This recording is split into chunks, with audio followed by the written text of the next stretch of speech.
درود خدمت دوستان عزیزم، امیدوارم که حالتون خوب باشه. به لایف ترید هاب خیلی خوش اومدین. امروز دوشنبه اولین روز هفته 13 جولای 2026 هست. ما طبق روال میخوایم که ادامه لایف ترید هامون رو به اشتراک بذاریم. خب هفته پیش ما فقط دوشنبه سه شنبه معامله گرفتیم. حالا اون شرایطی که پیش اومد ویدیوهاش هست میتونید ببینید و قرار شد که ما ادامه هفته رو معامله نگیریم. حالا امروز دوباره از اول هفته میخوایم پرقدرت شروع بکنیم و ببینیم که چطور میتونیم که این حساب رو به سرانجام برسونیم. اخبار اقتصادی مهمی امروز نداریم، فقط تنش و درگیری توی خاورمیانه زیاده. باید ببینیم که این تنش ها چه اثری توی بازارها میذاره دیگه. بریم ببینیم بازار چطوری حرکت کرده و ما چجوری میتونیم امروز کارمون رو انجام بدیم. با من همراه باشید.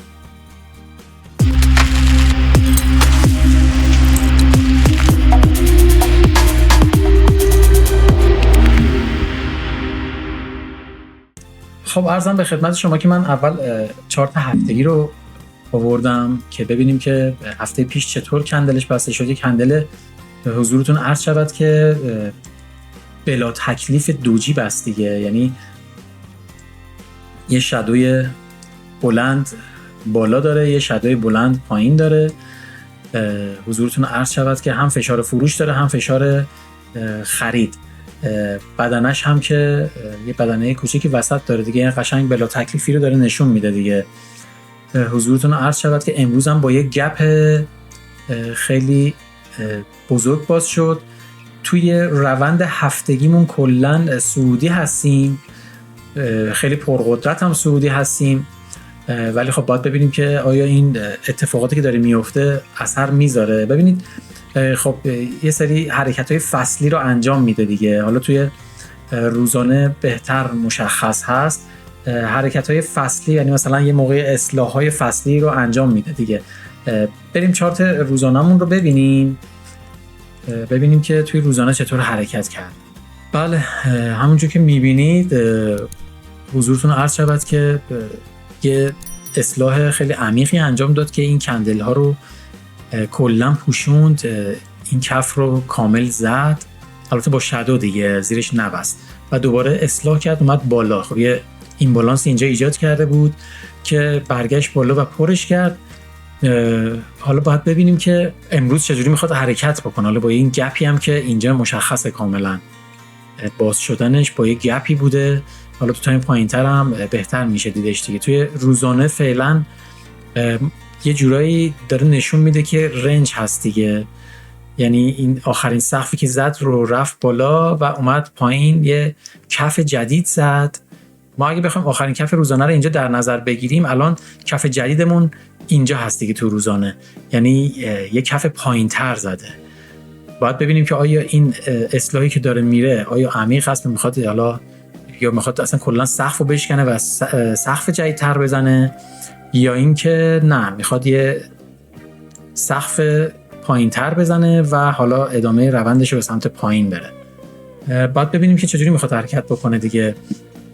ولی روندمون توی روزانه هم همچنان صعودی هست.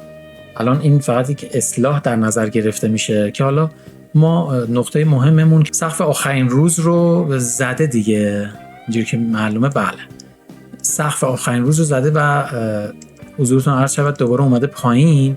ما نقطه مهمی که داریم سقف و کف روز قبلمون هست دیگه. البته اینجا این کف رو هم داریم که کف مهمیه، میتونه قیمت ریاکت بده بهش. کف 4 روز پیش، یعنی 4 روز کاری دیگه، مال هفته پیش هستش. بعد ببینیم که آیا حمله میکنه بهش بعد بخواد بریزه یا اینکه میخواد بیاد پایین یه اصلاحی بکنه و بعد دوباره بره بالا. در مجموع روند روزانمون هم صعودی هست فعلا پرقدرت. ما میریم تایم 4 ساعته رو ببینیم. تایم 4 ساعته ما مهمترین لگی که داریم همین لگی هستش که من مشخص کردم اینجا هست که الان 50% رو هم شکسته رفته بالا. ببینید به حالت یک کانال داره میره دیگه.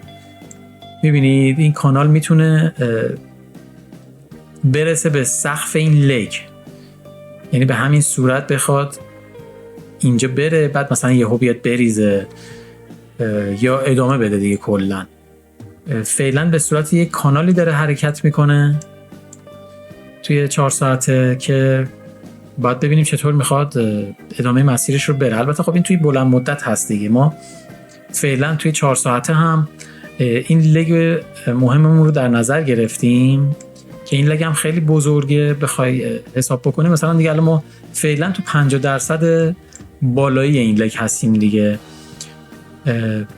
در حال حاضر توی این کانال نتونسته سقف بالاتر ثبت بکنه. البته یک شادویی زده دیگه، فقط در حد یک شادو بوده و یه جورایی فعلا تو رنج رفته. بعد ببینیم که چجوری میخواد عمل بکنه. تایم 1 ساعت همون رو نگاه میکنیم. من نقاط مهم رو مشخص کردم: سقف روز، کف روز. اینجا افیجی داشتیم که خب اون موقع که من مشخص کردم هنوز این افیجی بالایی هنوز مصرف نشده بود. الان مصرف شده. میتونیم ما این افیجی رو درستش بکنیم و بیاریم. بذار این اول پاکش بکنم. خب این افیجی رو بیاریمش جای اصلیش. خب الان این افیجی رو اینجا داریم. نقطه به شدت مهمی هستش. الان که حضورتون عرض شود یه کندل سعودی خوب هم زده. اینجا یه افیجی کوچیک داریم. باید ببینیم که بازار میخواد چجوری عمل بکنه. فعلا حدودا 7-8 دقیقه دیگه بازار باز میشه. احتمال داره که بخواد حمله بکنه به این افیجی بعد بره بالا، یا احتمال داره که بیاد به این افیجی کوچیکه برسه بیاد به سمت این افیجی پایینی حمله بکنه. هر سناریویی که بخواد رو انجام میده. ما پلنمون رو مشخص میکنیم، طبق پلن وارد معامله میشیم. اینم خدمتتون عرض بکنم که ما در حال حاضر ادامه میدیم چالشمون رو، چالش تک معامله رو. دیگه چالش تک معامله ضررده من نذاشتم، دیگه گذاشتم چالش تک معامله در روز. ما یه معامله در روز میتونیم حق داریم که بگیریم. اون یه معامله سعی میکنیم که به بهترین نحو پلنمون رو عمل بکنیم و حالا سود و زیانش دیگه اصلا مهم نیست. مهم اینه که پلنمون رو عمل بکنیم. من اصلا دیگه میخوام یه ذره بیشتر تمرکزم روی این باشه که درست اجرا بکنم پلنم رو. سود و زیان و پول و حالا بالانس هم زیاد واسم مهم نیست. کارم رو درست انجام بدم، ایشالله اون نتیجه هم خودش حاصل میشه. خب بس توی ساعتی هم ما توی این لگ هستیم. این افیجی رو داریم. نقاط مهم باید ببینیم که بریم ریزتر بشیم توی تایم‌های پایین‌تر، ببینیم که چه نقاط مهمی رو داریم. خب بله، الان اینجا این سقف توی 15 دقیقه برای ما مهم هست اینجا، چون بالاش یه افیجی ریز هست که همون پوشانی داره به اون افیجی 1 ساعته میتونه مهم باشه. حضورتون عرض شود که دقیقا همینه دیگه. این لگ مهم ما هست تو 15 دقیقه. میتونه اینجا حالا یه حمله بهش بکنه، سلامل نشون بده، بیاد پایین به این افیجی برسه، چون بازار بیسش هم توی تایم‌های پایین‌تر نزولی هست دیگه. دقیقاً نکنید این همین کانالی هستش که من توی 4 ساعت هم مشخص کردم که میتونه مهم باشه.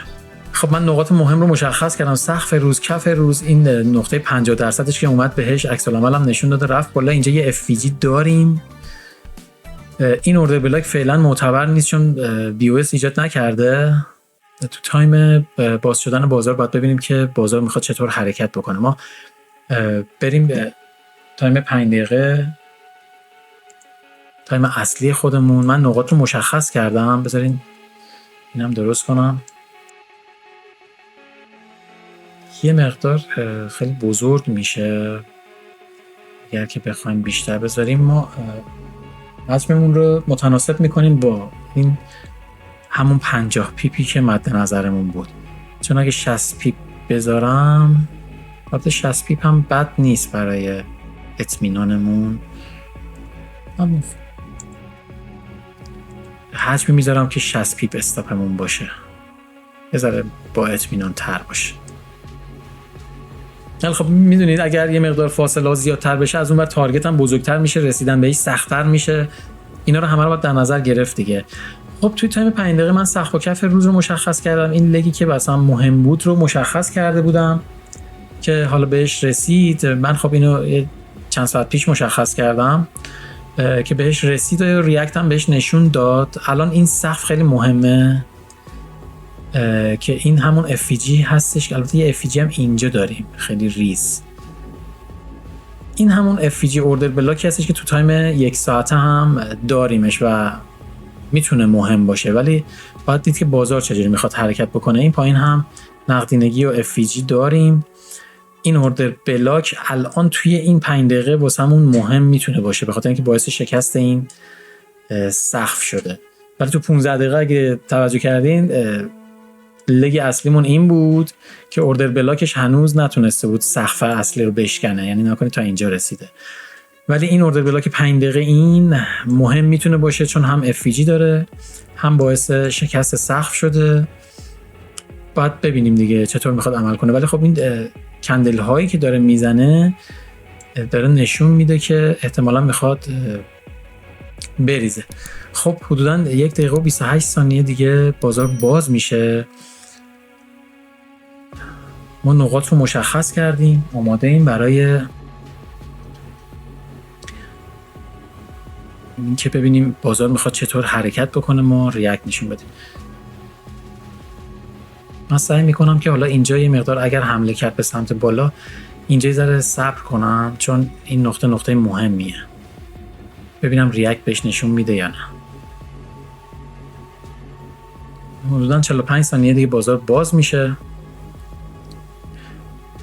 نقدینگی این زیر داره، میبینید این جاها نقاطیه که نقدینگی زیاد داره میتونه حمله بکنی. همون خدمت شما عرض شود که FVG هستش که تو تایم 1 ساعت هم همپوشانی داره، 15 دقیقه هم داریم و اینجا 5 دقیقه هم هست که با این اوردر بلاک هم همپوشانی داره. من رنگ این رو عوض کنم. خب نقاطمون مشخص شده دیگه، ببینیم که چیکار میخواد بکنه. بله 5 ثانیه دیگه.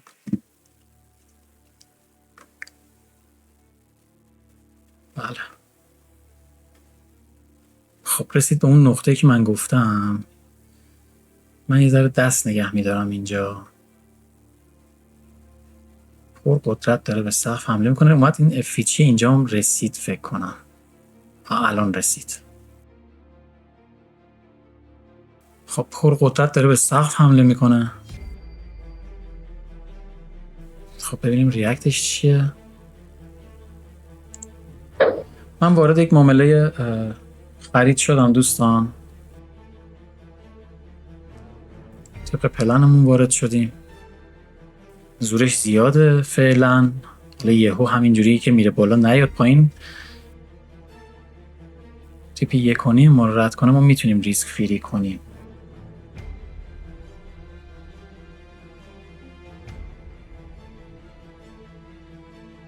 فعلا منتظر میمونیم که ببینیم آیا میخواد ادامه بده یا میخواد قیمت ریجکت بشه به سمت پایین.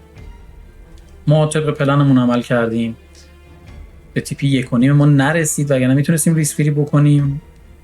دیگه باید منتظر بمونیم که ببینیم بازار میخواد با معامله ما چیکار بکنه.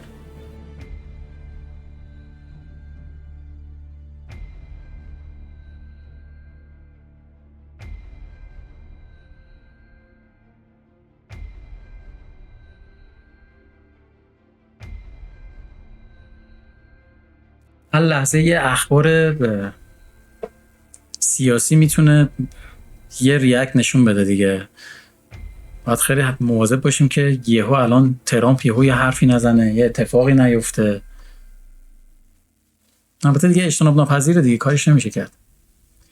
اگر بخواد بیفته هم دیگه میفته دیگه. ما دیگه استاپ و تیپیمون رو گذاشتیم.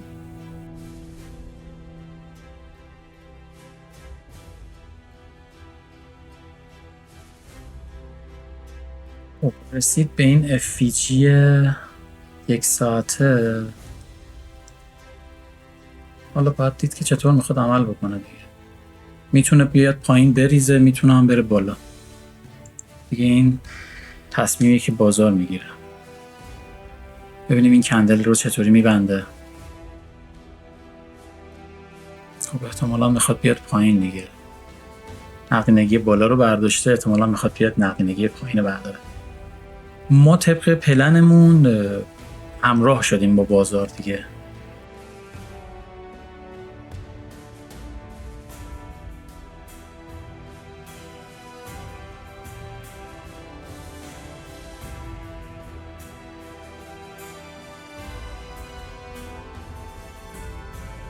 خب من ژورنالمو مینویسم فعلا. حالا تا این داره حرکت میکنه.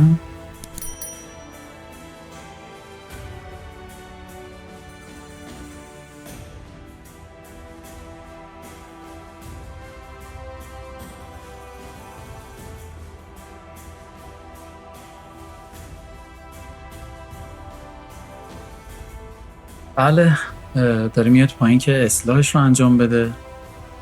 میتونه استاپ ما رو راحت بزنه و دوباره حرکت بکنه به سمت بالا. دیگه این بستگی داره که قیمت چطور میخواد حرکت بکنه. چون نقدینگی پایین زیاد داریم میتونه که به راحتی بیاد پایین دیگه. اگه حالا قدرتش هم زیاد باشه که میتونه ادامه حرکتش به سمت بالا رو. بستگی داره تا کجا بخواد اصلاح کنه. بله پرقدرت داره میاد به سمت استاپمون. جا داره راحت جا داره بیاد استاپ ما رو بزن.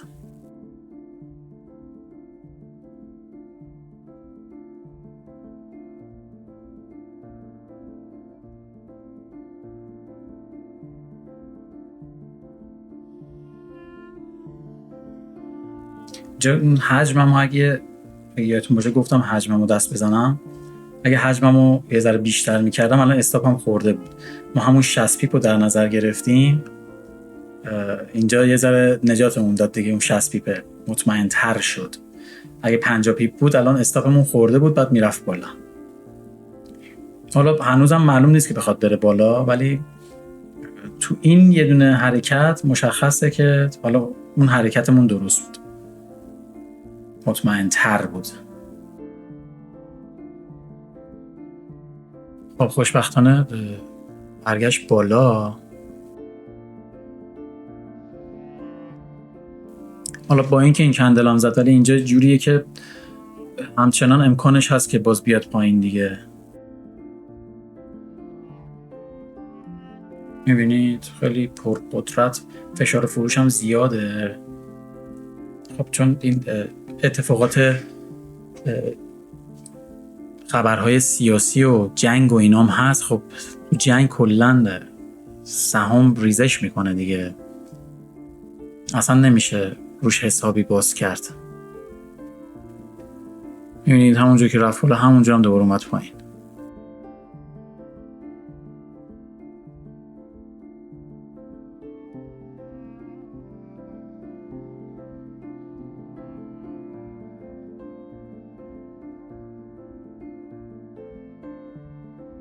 بله تیپی 1.5 ما رو ندیده، ولی خب چرا دیگه تقریبا نزدیکشه. ما ریسک فری میکنیم.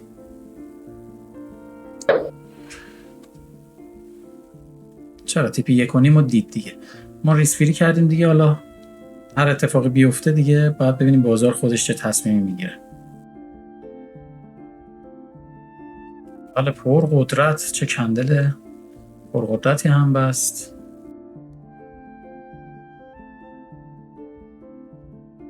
من نکات مهم رو نوشتم، احساساتم رو نوشتم، چه حسی دارم، چیکار کردم، همه اینا رو بنویسید. سعی کنید که بنویسید. من یه چند مدت نمی نوشتم، آخر هفته ها همه رو می نوشتم، دیدم اشتباهه. دوباره برگشتم الان که بنویسم. خیلی بهتره. اون لحظه حداقل ذهنی مقدار آروم میشه. خب به نزدیک تیپی 2 ما رسید. فعلا داره نوسان میکنه.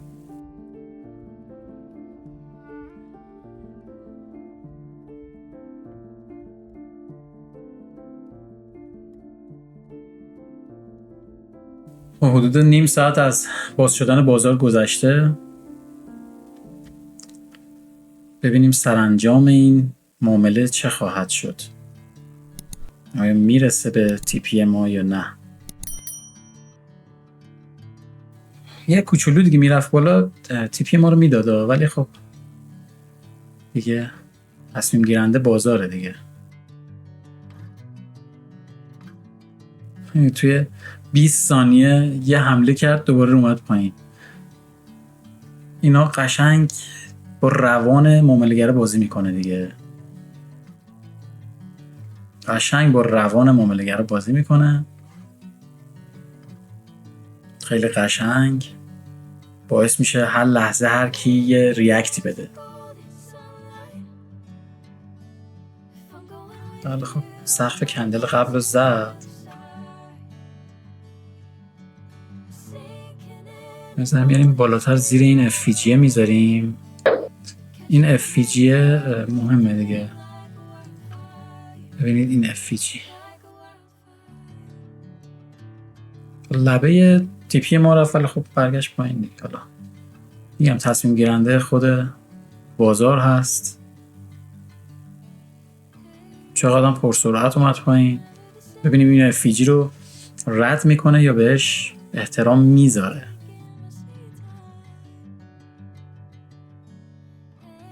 از اون معامله ها شد که به تیپی ما رسید، البته به لبه تیپی ما رسید و برگشت پایین دیگه. ما دیگه ریسفری کردیم دیگه. فکر کنم از اینجا دیگه بخواد بیاد پایین دیگه، نقدینگی های پایین رو بخواد بگیره.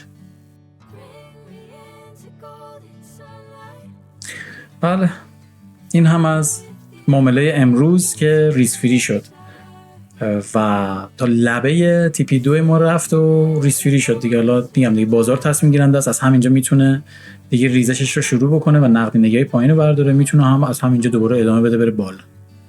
در هر صورت که ما تک معامله‌مون رو انجام دادیم و این بود از معامله امروز. بله دیدید که معامله امروز چطور پیش رفت. اولش اومد به استاپ ما نزدیک استاپ ما رسید که من گفتم حالا استاپ خوردیم، ولی خب برگشت بالا، بعد رفت به لبه تیپی ما رسید. دقیقاً استاپ و تیپیمون جایی بودش که اون فقط به لبهش رسید. در صورت برگشت پایین و الان داره خیلی پرقدرت میاد پایین. معامله امروزمون ریسفری شد دیگه و حالا ببینیم تا فردا و ادامه هفته چطور پیش میره. خیلی ممنون که همراه هم بودین. لطفاً لایک، سابسکرایب و اون زنگوله رو هم بزنید که من محتوای تولید میکنم بهتون اطلاع داده بشه. و تا فردا و لایو ترید دیگه شما رو به خدای بزرگ میسپارم. بدرود.